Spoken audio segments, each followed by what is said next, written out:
le programme a ngi ci ndax mënuloo ñàkk programme waaye li ñu jiital mooy homme politique waxuma politicien homme politique na jiital wax dëgg jiital njëriñu askan wi te nag nit boo ko bëggee xam itam dembam ben c'est très important. C'est vrai. Alors ci beneen scandale aussi également wala damay bàyyi Omar Faye très rapidement nga am loolu c'est-à-dire man sama position c'est-à-dire li may wax man toujours si premier ministre parce que xamu tax bu nekkee premier ministre c'est parce que dañ ci contribuer ñun on est actionnaire de la victoire de Macky contre Ablaye Wade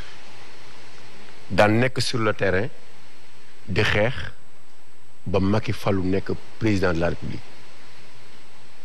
personne dans ce pays après la victoire de Macky ne pouvait imaginer que Abdoul Mbaye allait être le premier ministre kenn xalaatu ko bi muy ñëw moom pour vous dire personne ne pouvait imaginer il est venu mais quand il est venu aussi c'est-à-dire dafa am loo xamante ni ne ci politique lañ nekk am na légitimité historique am légitimité politique am légitimité boo xamante ni ne yaa ngi koy jëlee léegi yombal ko ci sa waajur yàlla may ko ñu ne ah kii de doomu diw la donc gis nañ ni diw mii war na mën a baax ñu fonk la loolu mais ci biir loolu c'est les appels premier décret après avoir nommé Abdoul Mbaye premier décret bi nga xamante ne moom la ñu njëkk a dindi pour sa porte appel entrant dindi y avait son frère qui était au niveau de la Sonatel instant bi noonu aussi ñun ñi amoon nañ ci njaxare ne mais écoutez kii ñu ngi ko fal premier ministre defagul déclaration de politique générale acte bi ñu njëkk posé d'abord c'est la suppression du décret portant sur les appels entrants. lan mooy les appels entrants. entrant mooy yi nga xamante ni ne ñoo waroon ñëw di contrôler appel yi nga xamante ni ne moom la Sonatel di def au niveau de l'extérieur yaa ngi koy fàttaliku en son temps ba mu ne woon un combat. ñu ne bon donc est-ce que diw c'est pas parce que son frère moo nekk Sonatel moo tax tey ñu jël ko def ko premier ministre kooku. yàgg na mu yàkkamti ba ñu toog bu ñu toogee mu poser cette question benn mooy déclaration de politique générale aussi parce que politique la après nga ci dugg mais est-ce que tey amoo lu bëri ndax bi nga déclaration da nga ko def avec fierté am lu bëri loo xamante ni wax nga ko at même la gestion de Ablaye Wade taxé de tous les noms la gestion de Ablaye Wade am lu bëri ba nga ko def ba nga xaw yaakaar ne ba nga pare woon pour adhérer au niveau du parti présidentiel. waaw parce que non nga les gens même boobu ne APR am na benn moment dugg APR. président d'accord ak yow. waaw après dinañ ko jox après waaw pour que loolu mu wax ci. waaw loolu dama bëgg nga wax maintenant président Petro-Tim indi sa bopp xam nga accepter cette responsabilité parce que boo waxee tromperie Macky peut dire que je suis trompé moi aussi parce que président mooy signé nga signé accepter aussi ta responsabilité ne veut pas dire aussi que demain Sénégal yi ñu xam ne kii il a été trompé de bonne foi parce que ba mu koy def intérêt Sénégal moo tax mais dem na ba ci biir gis ne lii ak lii ak lii ak lii moo tax parce que tant que Timis mënee jaay li mu du signature Macky Sall kese décret boobu du signature Macky Sall kese signature ñeneen ak ñeneen moo tax man am na loo xamante ni ne par exemple bu ñu bëggee xëy suba par exemple ñu ne Abdoul Mbaye lii ak lii ak lii ak lii loolu. alors nit ñi duñ ko mën a. da nga ko interpellé il faudrait que mu répondre ci. oui allez-y. gàtt moom mu gàtt rek bon li nga jëkk a wax moom xaw ma fu mu jógee moom. kooku moom du ma ci tontu la xaw ma lan la. affaire Sonatel yeeg xaw ma lan. décret bi nga xamante ni ne moom lañ signaloon Global Voice temps Ablaye Wade. waaw gars yi toute l'opposition tous les Sénégalais menaient un combat pour dire non waaw aux appels entrants. waaw ba ñu def ko politique. waaw du temps yaa ngi fàttaliku. waaw dama ne bi Ablaye Macky Sall faloo. premier décret bi nga xamante ne ni moom la ñu dindi. waaw mooy appel entrant bi ma falee Macky Sall ba pare. gannaaw bañ la falee premier ministre. waaw mais gis nga booba ca booba. waaw ñu ngi doon dox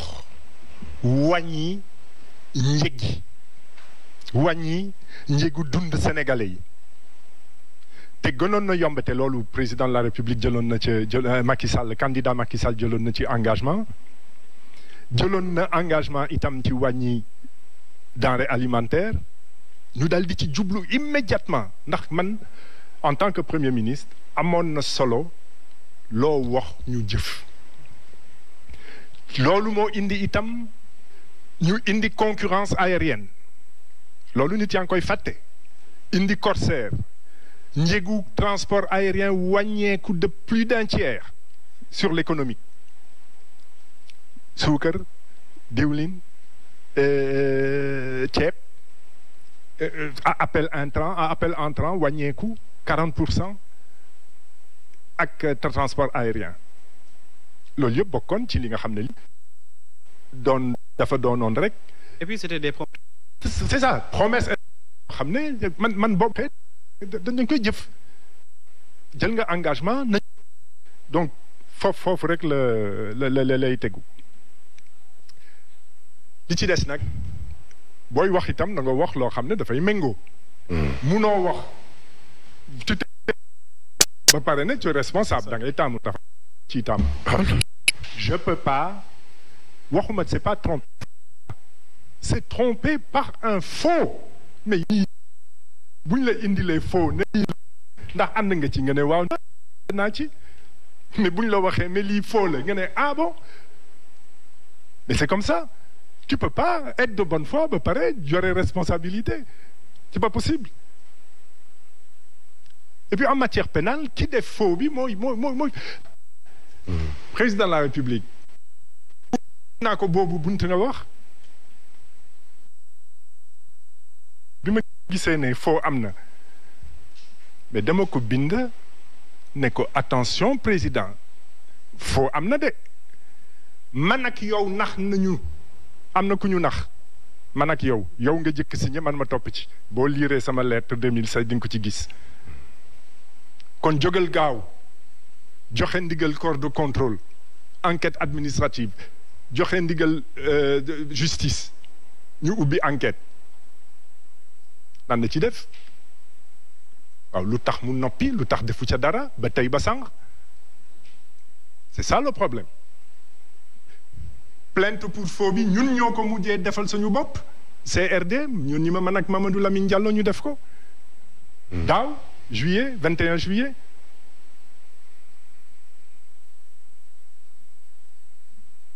bul teg Macky Sall foo ma teg de je suis pas d'accord c'est pas vrai. c'est très clair ça marche pas ça hein. alors ci noonu dañuy dugg ci beneen scandale dégg nañ ko mu di le problème foncier yàgg nañ ko wax coow encore une fois tey sax ñu dégg ci kii di président de la République bu wax ne que ministre concerné yi dañoo war a mettre en œuvre benn plan boo xamante ne aménagement et de valorisation optimale du littoral aussi tegoon nañ fi forme encore ñuy dégg coow lan lañ ci mën a jàpp est-ce que tey dañuy avancer un pas pour reculer encore de 2 pas on peut retenir par rapport à ce problème ce scandale aussi lañ ko mu di le foncier itam loo xam ne dinaa ko ci jëkk leeral ndax gis naa ci réseaux sociaux sama tur bokk benn liste ñu génnee ñi nga xam ne ñi jot autorisation de construire Corniche Ouest diggante 96 karna ak 2000 gëla am na Abdoul Mbaye am na foncier bind nañu titre foncier ba joxe numéro bi titre foncier boo xam ne fay naa ko ba noppi li ma ciy mën a wax mooy terrain boobu ndax nag ku am sa alal jënd sa terrain jënd nga sa terrain moom sa titre foncier terrain bi mu ngi ca Corniche Ouest dëgg la waaye diggante terrain bi ak falaise bi ak fi ndox mi diñ dikk passage a nga fa lu di benn mu am itam loo xam ne wax nañ ko ci toute de autorisation de construire boo xam ne bii 2013 lu nekkul sama autorisation de construire ma préciser ne sama autorisation de construire 2011 laa ko am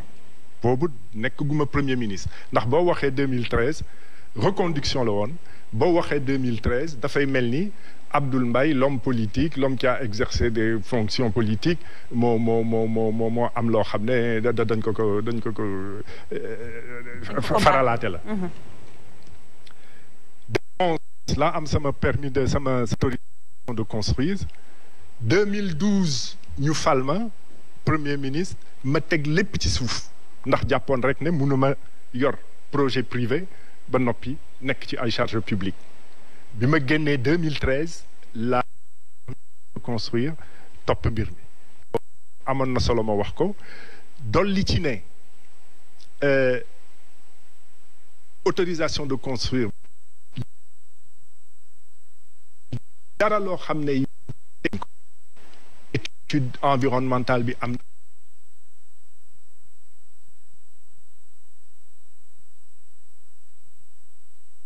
mu am loo foncière